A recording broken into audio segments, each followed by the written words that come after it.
Hi everybody, let's take some time to go through the evidence from activity 1.1.3, the 3 stations, to make sure we're all on the same page. So let's start with station 1 where we were analyzing hair samples.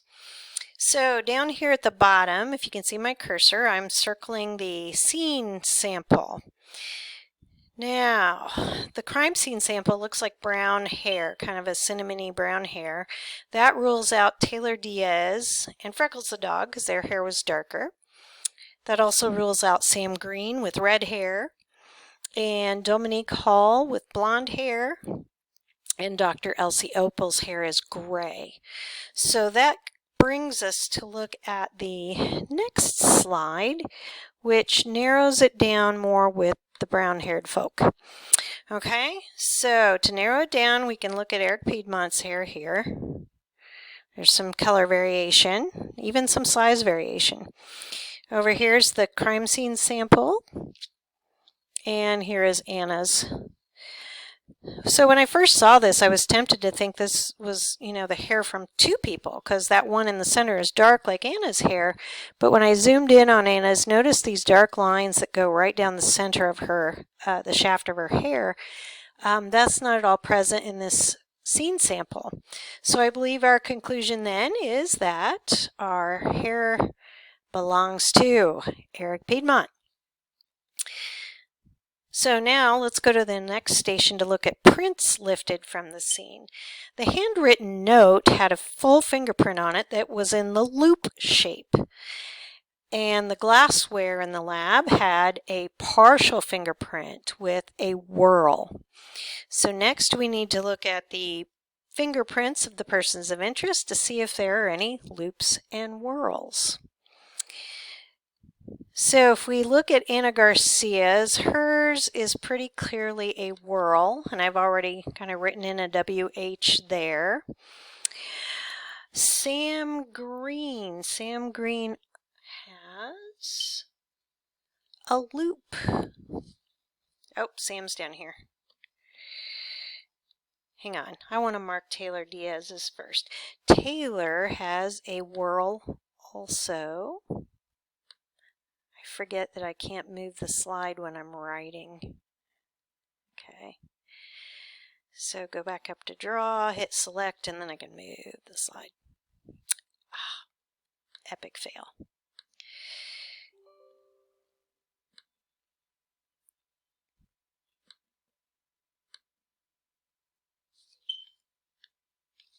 There we go. So now if we look at Dominique Hall, Dominique's fingerprint is actually an arch. Look at that. So that's not even of interest to us, right? Because nobody associated with the scene had an arch pattern. Now let's see if I can go back to select so I can move the screen again.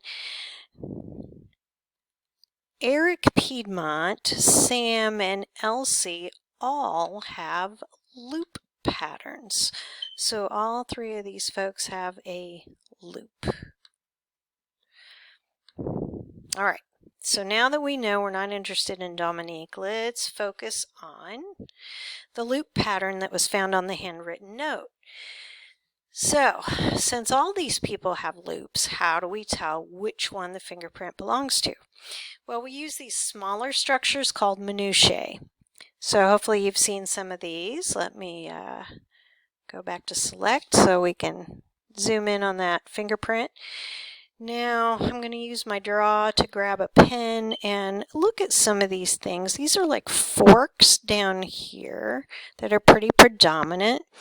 There's a hook, a couple of hooks even right here. There are lots of these little structures all around the fingerprint you can see to find commonalities. Now what you'd want to do is find about 12 of these if you were looking at a real serious fingerprint so that you could narrow down who this belongs to.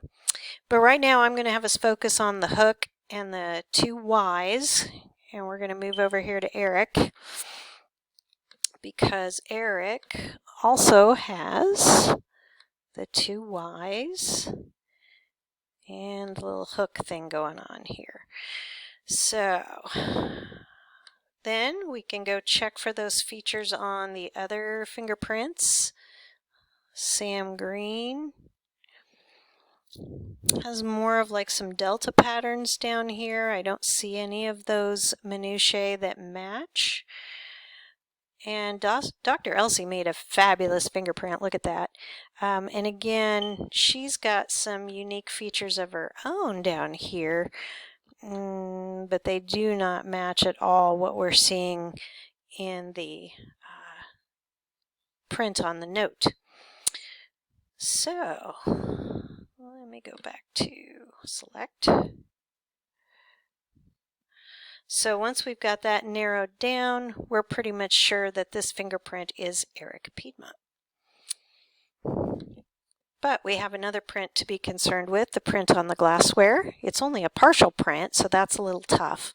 But if we zoom in, this is a very distinctive whorl. If you look, there is a very prominent ridge right here, and it has this little tag that drops down. That's pretty unique. And when we come over and look at Anna's fingerprint, we see that very same thing. Now again, one minutiae is not going to make a positive ID, but look at how similar that is. And if you have 12 of these, you've got very good evidence that that is a match. So let me now come over and look at Taylor Diaz, because Taylor also had a whorl. The whorl is very different though, isn't it? I mean, I just look at the center of the whorl. It doesn't even resemble Anna's very much at all. The whorl is much lower, has a totally different structure, and does not have that heavy ridge and drop down. So I think it would be fair to say that we have our, we have our matches. Select, now I can touch. So Eric Piedmont wrote on the note, and Anna had been handling the glassware. So station 3 has to do with the digital evidence. So the first thing we want to look at is the social media stream. So here we should notice that Anna had been working with acids in the lab at some point the night before her body had been found, right? We got our video of her opening the door there. Anna had an awful lot of coffee the day before she died. She had soccer practice and had been at the library studying around 8 o'clock. Taylor and Eric were also in the lab with Anna around 1 p.m. the day before she died. Next, if we look at her social media story, you should have watched a video and you found out that Anna volunteered as a lab technician for Dr. Elsie Opel and had been setting up a general chemistry lab when she died. She'd taken some pills to treat a headache the night before she was found dead. She had lunch with Eric Piedmont at noon the day before, and she suffered a head injury at soccer practice. Taylor and Eric studied with Anna 2 days before she was found dead. Now, upon going through her text messages, Anna had been scheduled to work at 9 o'clock in the lab the night before she was found dead. Sam Green was playing soccer with her and blamed Anna for losing the match, and they also got into it a little bit, collided. That's in here somewhere. Yep, there it is. Anna also had office hours scheduled with Dr. Opel at 10 o'clock. Dominique Hall was a classmate with Anna and was a little jealous about Anna getting a scholarship. And we also found out that Eric was continuing to try to make contact with Anna the morning that her body was found. So overall, our conclusion is that Anna was, a diligent student. She had a lot of commitments, a lot of friendships. She was a lab technician. She was a soccer player. She had a high grade point average because of her scholarships. But it did weigh on her and cause her some stress to have all that going on. Anna appeared to have a good relationship with Eric, Taylor, and Dr. Opal, although Eric did mention that something had been bothering him, and he'd asked Anna if he'd upset her at lunch, so we don't know what went on there. Anna did have somewhat of a strained relationship with Dominique and a very negative relationship with Sam. So that's kind of our evidence as it stands. So we have a good deal of information between our hair analysis, our 2 fingerprint analyses, and information from texts, emails, and social media.